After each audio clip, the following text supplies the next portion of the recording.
Hello ইউটিউববাসী, কেমন আছেন সবাই? আশা করি ভালো আছেন। আজকে আমরা ইনফিনিক্স নোট 12 প্রো এই ফোনটি সম্পর্কে জানব। গত কিছুদিন আগে এই ফোনটি বাংলাদেশের বাজারে অফিসিয়ালি লঞ্চ হয়েছে এবং যে দামে লঞ্চ হয়েছে এবং যে স্পেকে লঞ্চ হয়েছে, আসলে এই দামের মধ্যে এই স্পেক কতটুকু সামঞ্জস্যপূর্ণ এগুলো নিয়ে আলোচনা করব আজকের ভিডিওতে, এবং আপনাদেরকে ক্লিয়ার করার চেষ্টা করব আসলে এই দামের মধ্যে এই ফোনটি কতটা বাস্তববাদী হতে পারে এবং আপনারা কিনতে পারবেন কি না। আজকের ভিডিও দেখলে আপনারা ক্লিয়ার হয়ে যাবেন। সো আশা করি সকলেই শেষ পর্যন্ত কন্টিনিউ করবেন। আরেকটা কথা, যারা আমাদের চ্যানেলটিতে নতুন তাদেরকে অনুরোধ করব, প্লিজ একটা করে সাবস্ক্রাইব করবেন। ওই দেখতে পাচ্ছেন লাল সাবস্ক্রাইব বাটনটি, এটা ক্লিক করে গাঢ় করে দিন, তাহলেই হয়ে যাবে। আমাদের ছোট্ট ফ্যামিলি, আপনাদের সাপোর্ট খুবই দরকার।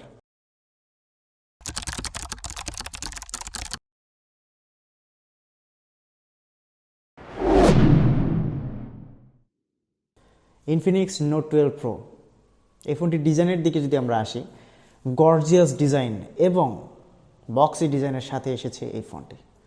ক্যামেরা কাট আউট দেখেন, একটা গোল ক্যামেরা কাট আউট, 3টি ক্যামেরা রয়েছে।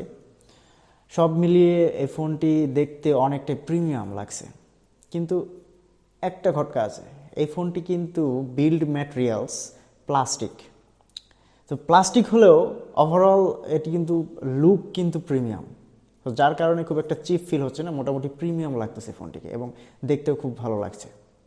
এর ব্যাক প্যানেল কিছুটা মানে গ্লাসের মতো মনে হয়, আবার কিছুটা প্লাস্টিকের মতো মনে হয়। টোটালি গ্লাস এবং প্লাস্টিকের কম্বাইন্ড মনে হচ্ছে, আসলে এটা পুরোটাই প্লাস্টিক, কিন্তু একটু গ্লাস ফিনিশিং দিয়েছে আর কি। সো যাই হোক, এই ফোনটির ওয়েট 192 গ্রাম এবং থিকনেস 7.8 mm। এই ফোনটির পোর্টস অ্যান্ড বাটনের দিকে যদি আসি আমরা, এই ফোনটির পোর্টস অ্যান্ড বাটনের ডান দিকে পাবেন আপনারা ভলিউম এবং আনলকার বাটন, এবং আনলকার বাটনের সাথে মাউন্ট করতে হয়েছে ফিঙ্গারপ্রিন্ট স্ক্যানার, যেটার সাহায্যে আপনারা ফোনটি সিকিউর করতে পারবেন।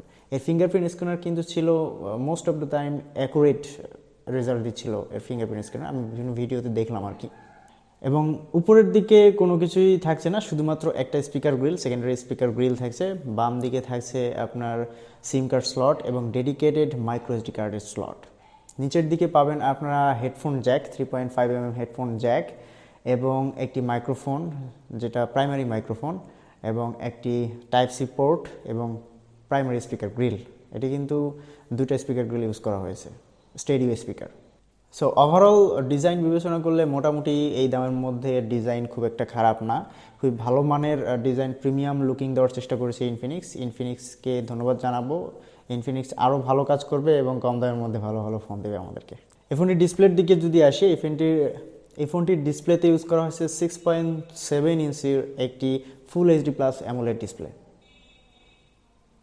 এই ডিসপ্লের স্ক্রিন টু বডি রেশিও 20:9 এবং 393 PPI ডেন্সিটি। এই স্ক্রিনটিকে প্রোটেক্ট করার জন্য তারা দিয়েছে গরিলা গ্লাস 3, ভালো কাজ করেছে, খুব একটা খারাপ না। আর ডিসপ্লের ভিউইং অ্যাঙ্গেল খুবই ভালো, মোটামুটি মানের, চলে, এই দামের মধ্যে অভিযোগ করার মতো কিছু নাই। এবং এর যে কালার অ্যাকুরেসি খুব একটা খারাপ না, ওকে লেভেলের কালার অ্যাকুরেসি। তো এই ডিসপ্লে দিয়ে আপনারা মিডিয়া কনজিউমিং করতে পারবেন খুব ভালোভাবে। তবে একটা বিষয় কমতি রয়েছে, সেটা হচ্ছে এই ডিসপ্লেটি যদি নচ না হয়ে যদি 5 হোল ডিসপ্লে থাকতো তাহলে কিন্তু আরও জমে যেত খেলাটা। এবার আসি ফোনটির ক্যামেরার দিকে। ফোনটিতে ট্রিপল রেয়ার ক্যামেরা ইউজ করা হয়েছে। এর মেইন শুটার হচ্ছে 108 মেগাপিক্সেল, অর্থাৎ 108 মেগাপিক্সেলের। আর দুটি, একটি 2 মেগাপিক্সেল এবং একটি কিউভিজিএ। কি বলবো ভাই, কিউভিজিএর যুগ এখনও আছে বলেন? ভিজিএ ক্যামেরার যুগ সেই কবে শেষ হয়ে গেছে, এখনও নাকি কিউভিজিএ তারা দিচ্ছে। তো যাই হোক, এই যে বাকি যে দুটো ক্যামেরা রয়েছে, এই দুটো ক্যামেরা না দিয়ে তারা যদি একটা আলট্রা ওয়াইড অ্যাঙ্গেল লেন্স দিত 8 মেগাপিক্সেলের, তাও ভালো হতো। এর যে মেইন শুটার রয়েছে 108 মেগাপিক্সেলের মেইন শুটার, এটি দিয়ে আপনারা মানে মোটামুটি লাইটিং কন্ডিশনে খুব এক্সিলেন্ট পিকচার পাবেন, খুব ভালো কোয়ালিটির পিকচার পাবেন। মিড বাজেটের, অর্থাৎ বাজেট লেভেলের যে ফোনগুলো রয়েছে তাদের থেকে মোটামুটি ভালো পিকচার পাবেন আপনারা এই দামের মধ্যে, এবং আপনারা এই ক্যামেরা দিয়ে 1080pতে ভিডিও করতে পারবেন। ফ্রন্ট ক্যামেরা ইউজ করেছে 16 মেগাপিক্সেলের একটি ফ্রন্ট শুটার, যেটি দিয়ে আপনারা ভিডিও করতে পারবেন 1080p এবং ছবি মোটামুটি ভালোই ওঠে, খুব খারাপ একটা না। ইনফিনিক্স মোটামুটি ভালো কাজ করতেছে, কম দামের মধ্যে ভালো ভালো স্পেসিফিকেশন দিচ্ছে আমাদেরকে। আগে যেমন দিত শাওমি, এখন তো শাওমি বড়লোক হয়ে গেছে, যার কারণে শাওমি এখন আর চিপ কম দামের মধ্যে ভালো ফোন দেয় না। ভালো ফোন দেয় কিন্তু দাম বেশি। ওকে, এখন আসি এর স্টোরেজ।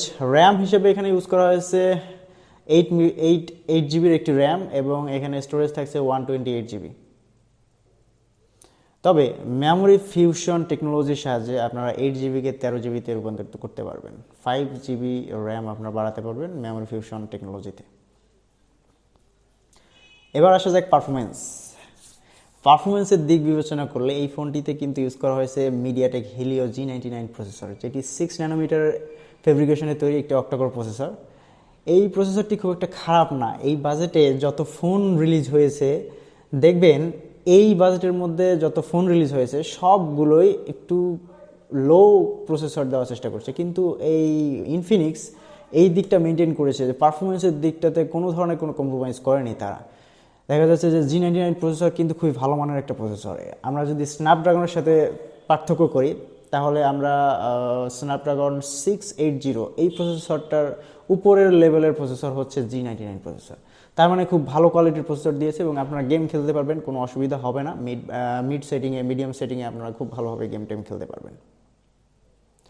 ফোনটিতে জিপিইউ হিসেবে ইউজ করা হয়েছে Mali 57 MC2। Out of the box এই ফোনটিতে পেয়ে যাবেন Android 12 এবং ইউআই হিসেবে পাবেন 10.6 এর সাপোর্ট, XOS 10.6 এর সাপোর্ট। এই ফোনটিকে পাওয়ার আপ করার জন্য দেওয়া হয়েছে 5000 mAh এর একটি ব্যাটারি, আর যেটিকে পাওয়ার আপ করার জন্য দিয়েছে 33 ওয়াটের ফাস্ট চার্জার। খুব একটা খারাপ না, মোটামুটি ভালোই। তো ওভারঅল দিক বিবেচনা করলে এই ফোনটির দাম হচ্ছে 26,500 টাকা বাংলাদেশে, তাও আবার অফিসিয়ালি। আপনারা অফিসিয়ালি 26,500 টাকা দিয়ে এই ফোনটি কিনতে পারবেন। সাথে পেয়ে যাচ্ছেন AMOLED display, full HD plus, 108 megapixel camera, G99 processor এবং আকর্ষণীয় বক্স শেপের একটা ডিজাইন। আর কি চান বলেন? আমার মনে হয় এই বাজেটে একটা বেস্ট একটা ডিল হতে চলেছে ইনফিনিক্স নোট 12 প্রো এই ফোনটি। আজকে এই পর্যন্তই। ভিডিওটি কেমন লাগলো অবশ্যই কমেন্ট বক্সে জানাতে ভুলবেন না। আর হ্যাঁ, সাবস্ক্রাইব কিন্তু করতে ভুলবেন না। দেখা হবে আগামী কোনো টেকনোলজি আপডেট নিয়ে। সে পর্যন্ত ভালো থাকবেন, সুস্থ থাকবেন। ধন্যবাদ সবাইকে, বাই বাই, টাটা।